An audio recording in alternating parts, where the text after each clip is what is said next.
اس آیت میں اللہ تعالیٰ بتا رہے ہیں کہ ہم نے انسان اور جنات میں سے شیاطین بنائے ہیں جو انبیاء کے دشمن ہیں، وہ بعض کو وحی بھیجتے ہیں۔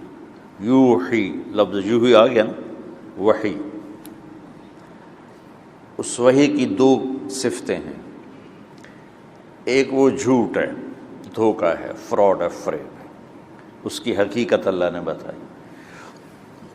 دوسرا، اس میں شیطان کا طریقہ کار بتایا کہ شیطان اپنی غلط بات کو بہت خوبصورت پیش کرتا ہے، زخرف القول، اپنی بات کو بڑے سلیقے سے خوبصورت بنا کے۔ دیکھو آج دین حق سے لوگ بھاگے ہوئے ہیں، معذرت کے ساتھ، کہ جو اہل منبر ہیں انہوں نے دین کو اتنے برے طریقے سے پیش کیا ہے کہ لوگ خریدار بننے کی بجائے الٹا بھاگ متنفر ہو گئے، کہ کوئی کارواں سے ٹوٹا، کوئی بدگماں حرم سے، کہ امیر کارواں میں نہیں خوب دل نوازی۔ اللہ تعالیٰ اقبال کی خبر روشن کرے، اس نے سارے خطیبوں کا آپریشن کر کے دے دی۔ کوئی کارواں سے ٹوٹا، کوئی بدگماں حرم سے، کہ امیر کارواں میں نہیں خوب دل نوازی۔ جو دین کو پیش کرنے والے تھے انہوں نے اس کو سجا کے پیش کرنے کی بجائے شدت کے ساتھ پیش کیا۔ تو لوگ، چونکہ میں اس دور سے گزرا ہوا ہوں، میری کالج لائف، ہم جمعہ ہی پڑھتے تھے، کبھی وہ بھی نہیں پڑھتے تھے، تو ہم جمعے کی نماز کے لیے جاتے تھے جب مولانا صاحب کی تقریر کے ختم ہونے میں 1 منٹ باقی ہوتا تھا، کہ ہم کوشش کرتے تھے کہ ہم مسجد میں داخل ہوں تو مولانا صاحب کہیں کہ اب آپ سنتیں ادا فرمائیں، کیونکہ ہم سے سنا ہی نہیں جاتا تھا۔ ڈانٹ ڈپٹ، دوزخ، اور سوائے ڈرانے دھمکانے کے اور اس کے علاوہ بات میں شدت اور سختی اور مجمع کی توہین، یہ عام رخ ہے۔ 5 انگلیاں برابر نہیں ہیں، محبت سے بات کرنے والے بھی موجود رہے ہر دور میں، لیکن آٹے میں نمک کی طرح۔ ہر مکتب فکر نے ایک تو اسلام کی دعوت دینے کی بجائے اپنے مکتب کی دعوت دی،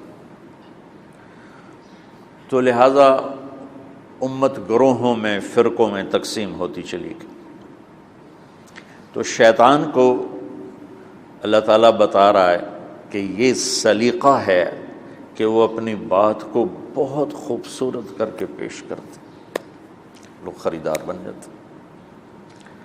اصلی پھول بیچنے والے فارغ بیٹھے ہیں اور نقلی کاغذی پھولوں والے دکان اپنی چلا رہے ہیں۔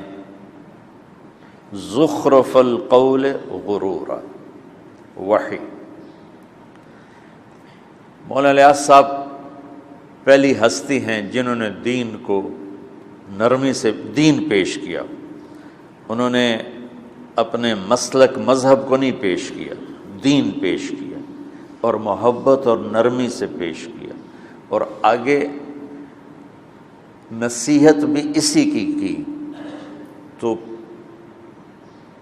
6 بر اعظم میں دعوت کی بات پہنچ گئی، اور تلمبے جیسے ایک دور دراز جگہ کے نامعلوم سے قصبے میں آپ جو تشریف فرما ہیں، اس کے پیچھے جو سبب ہے وہ مولانا الیاس صاحب رحمۃ اللہ علیہ۔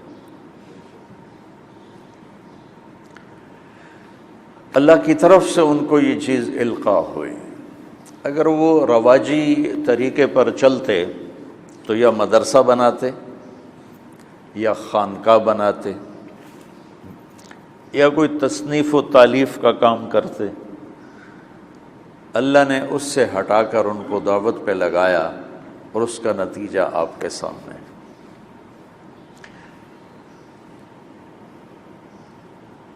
تو حق کیسے پھیلتا ہے؟ اس کی ابتدا بھی وحی سے ہے۔ انا اوحینا الیک کما اوحینا الی نوح والنبیین من بعدہ، میرے محبوب جیسے ہم نے نوح پر وحی کو اتارا ایسے ہی آپ پر بھی وحی کو اتارا۔ تو حق ہو یا باطل ہو، ابتدا دونوں کی وحی سے ہو رہی ہے۔ باطل کی وحی جھوٹی ہے، پیش کرنے والے بڑے زبردست خطیب ہیں، وہ بڑے خوبصورت انداز میں پیش کرتے ہیں، لوگ جھوٹ کے خریدار بن کے۔ تو حق کی وحی کی کیفیت کیا ہے، باطل کی وحی کیا ہے؟ غرورا، اور حق کی وحی کیا ہے؟ وَبِالْحَقِّ أَنزَلْنَاهُ وَبِالْحَقِّ نَزَلَ وَهُوَ الْحَقُّ مِنْ رَبِّهِمْ ذَلِكُمُ اللَّهُ رَبُّكُمُ الْحَقُّ فَمَاذَا بَعْدَ الْحَقِّ إِلَّا الضَّلَالُ فَأَنَّىٰ تُصْرَفُونَ۔ حق حق حق کو اللہ نے ایسے دھماکے کے ساتھ پھاڑا ہے اور پیش کیا ہے کہ دماغ کی ساری چولیں ہلا دی ہیں۔ حق حق حق، بالحق انزلناہ، ہم تیرے رب کی وحی حق کے ساتھ اتری، بالحق نزل، اور اس میں کوئی چیز داخل نہیں ہوئی، اسی حق کے ساتھ اتر گئی۔ وَهُوَ الْحَقُّ مِنْ رَبِّهِمْ، جس پہ اتری، یہ ہوا ضمیر کا مرجع اللہ کے نبی ہیں، ہوا ضمیر کا مرجع اللہ کے نبی ہیں، جس پر اتری وہ بھی حق ہیں۔ اتارنے والا جو ہے وہ ذالکم اللہ ربکم الحق، وہ بھی حق ہے۔ فماذا بعد الحق الا الضلال، اتنے واضح حق کو چھوڑنے کے بعد پھر گمراہی کے سوا کیا بچے گا؟ میری بات سمجھ میں آ رہی؟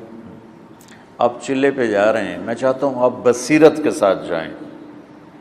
ناگواری فطری چیز ہے، جی چاہے گا گھر جاؤں، اس پر کوئی پابندی نہیں، اسی پر تو اجر ہے، لیکن آپ بوجھل دماغ سے جائیں اور پریشر میں جائیں، یہ مجھے پسند نہیں۔ میں چاہتا ہوں آپ شرح صدر کے ساتھ جائیں۔ اس لیے مولانا الیاس صاحب فرمایا کرتے تھے رحمۃ اللہ علیہ کہ میری وجہ سے تبلیغ کا کام نہ کرو، ورنہ جب میں مر جاؤں گا تو چھوڑ دو گے۔ تم قرآن کی نصوص اور احادیث میں خود غور کر کے ذمہ داری سمجھو اور کرو۔ اس آیت میں اللہ تعالیٰ